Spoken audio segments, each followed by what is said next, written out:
ప్రభువునందు ప్రియులకు క్రీస్తు యేసు వారి అతి పరిశుద్ధమైన నామంలో శుభములు తెలియచేయుచున్నాం. ఈ దినము హెబ్రోన్ క్యాలెండర్ వాగ్దానము, నేను మీకు క్షేమము కలగజేసేదను. లేవియా కాండము 26వ అధ్యాయము 6వ వచనంలో దేవుడు ఈ మాటలు తెలియచేయుచున్నాడు. ప్రియమైనటువంటి దైవజనమా, దేవుడు తన ప్రజలకు ఎల్లప్పుడూ క్షేమము కలగచేయాలని ఆయన చూస్తూ ఉంటున్నాడు. అందును బట్టి ఆయన తన ప్రజలకు వాగ్దానంతో కూడినటువంటి ఈ మాటను తెలియజేస్తున్నాడు. దేవుని క్షేమం మనం పొందుకోవాలి అంటే మొట్టమొదట మనము ఆయనకు విధేయత చూపవలసిన వారంగా ఉంటున్నాం. ఎప్పుడైతే మన యొక్క ఆధ్యాత్మికమైనటువంటి జీవితంలో ప్రభు అయిన యేసుక్రీస్తు వారికి విధేయత చూపడం నేర్చుకుంటామో అప్పుడు మన యొక్క క్షేమము వర్ధిల్లేదిగా ఉంటుంది. ఉదాహరణకు యోసేపు తన జీవితంలో దేవుడు అనుమతించిన ప్రతి పరిస్థితికి విధేయత చూపుతూ వచ్చినాడు.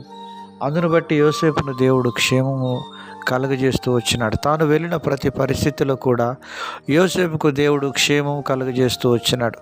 ఎందుకనగా అనేకుల క్షేమము తీర్చాలి అంటే, మనము క్షేమస్థితిలో నిలబడాలి అంటే, మనము ప్రభువు చూపిన ఆ ఇరుకైన మార్గంలో గుండా మనం వెళ్తూ ఉండాలి. ఎప్పుడైతే ఆయన యొక్క చిత్తానుసారంగా మనం ప్రవర్తించిన వారంగా ఉంటామో, మనము ఇతరులకు మేలుకరంగాను దేవునికి మహిమకరంగాను ఉండే వారంగా ఉంటాం. యెషయా గ్రంథం 48వ అధ్యాయం 18వ వచనంలో దేవుడు అంటున్నాడు, నీవు నా ఆజ్ఞలను ఆలకింపవలనని నేనెంతో కోరుచున్నాను. నువ్వు ఆలకించిన ఎడల నీ యొక్క క్షేమము నది వలె నేను విస్తరింపజేస్తానని దేవుడు వాగ్దానం ఇస్తున్నాడు. ప్రియమైనటువంటి దేవుని ప్రజలారా, దేవుని యొక్క ఆజ్ఞలు, కట్టడలను, విధులను గైకొనడమే ఆయనను మనం ప్రేమించే వారంగా ఉంటాం. యోహాను సువార్తలో ప్రభు అంటున్నారు, ఒకడు నన్ను ప్రేమించిన ఎడల నా ఆజ్ఞలను గైకొంటాడు అంటున్నారు. నిజంగా మనము దేవుణ్ణి ప్రేమించిన ఎడల ఆయన ఆజ్ఞలను గైకొనే వారంగా ఉంటాం. ఆయన యొక్క ఆజ్ఞలు భారమైనవి కావు, ఎంతో సులువైనటువంటివి.